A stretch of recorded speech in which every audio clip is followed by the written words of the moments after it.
Okay, Jasmine Shah, I was in Gujarat recently, and when you speak to voters there about the AAP campaign, it's largely about freebies. Each time Kejriwal goes there, he announces a new freebie.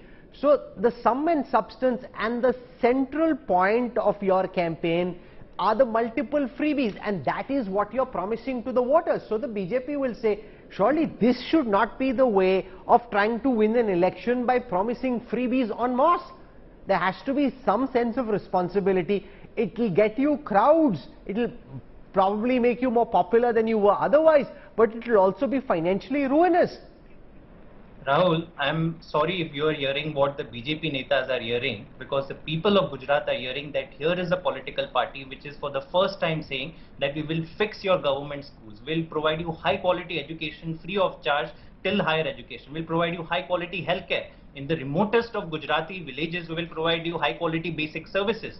That is the message to the people of Gujarat. Some free welfare programs are part of that promise. But I would like to make a larger point, which is the BJP going to the Supreme Court asking for a committee shows their contempt for democracy. I fully stand by what the Tamil Nadu minister said, that today if you are saying that people of India are not smart enough to know are these good policies or bad policies, sorry, you have a contempt for democracy. This were the same arguments made when India became independent 75 years back. It was a largely illiterate nation. People around the world were saying कि ये लोग कैसे चुन पाएंगे? How they don't even have a mind of their own.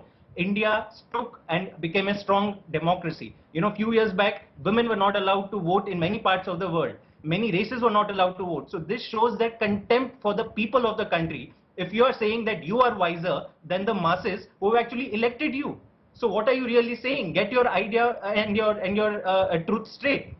Allow the people of the country to decide whether giving money to your rich friends. If I get you to respond to what Jasmine and Supriya are saying, you know, the opposition is essentially questioning, who are you to tell us what we can and cannot do? It's a pact between us and the voter.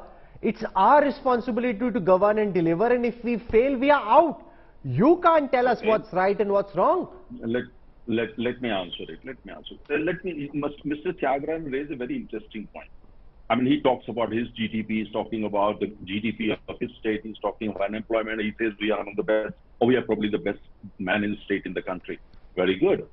Congratulations if that's what you are doing. But the point is, when Hyundai comes to Tamil Nadu with billions of dollars of investment and make Tamil Nadu a major hub of his car for export to even to the developed countries, are they coming to Tamil Nadu or they are coming to attractive investment policies of the government? No, but he also asked, why did the Prime Minister go and inaugurate a scheme where the AIADMK government was giving free scooters?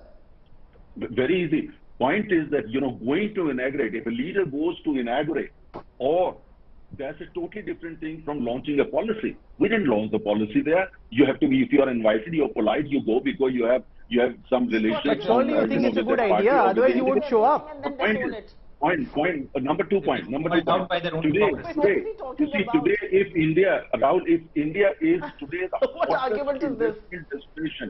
hottest investment destination is thanks to our policies, not the policies of Tamil Nadu. This is what to acknowledge. Now the point is, you know, my friend from the Aam Aadmi Party says the Prime Minister said, Mufat. Prime Minister never says that. When did the Prime Minister say that? Point is, when did you see the Prime Minister saying, Humne LPG is a revolution, the entire world is admiring. No, let's have a civilized debate. I appreciate. No, I don't get it. Okay, no, I can't allow this to degenerate. Plus, I'm also running out of time. I'm running out of time. Please have a civilized debate.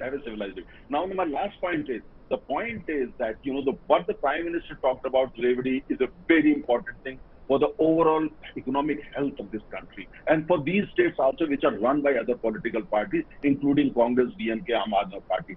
Don't play with the economic fundamentals, economic principles, and don't try to exploit the economic ignorance of the ordinary person. What they're trying to do is exploit the economic ignorance of Okay, I'm out of time. Take them for a ride. Don't do that. Okay, I'm going to give both Supriya and Jasmine 10 seconds each, starting with Supriya. I'm completely out of time, so you need to wrap up quickly. Supriya. Almost close to 9% fiscal deficit, growth rates plummeting, unemployment high. 156 lakh crore worth of debt. You believe we are on sound economic fundamentals. Your finance minister says महंगाई है ही नहीं. The RBI governor on the same day says we are grappling with uncontrolled inflation. That is the reality, sir. Okay, Jasmine Shah. Smell the coffee. Every single BJP state is today running a deficit budget.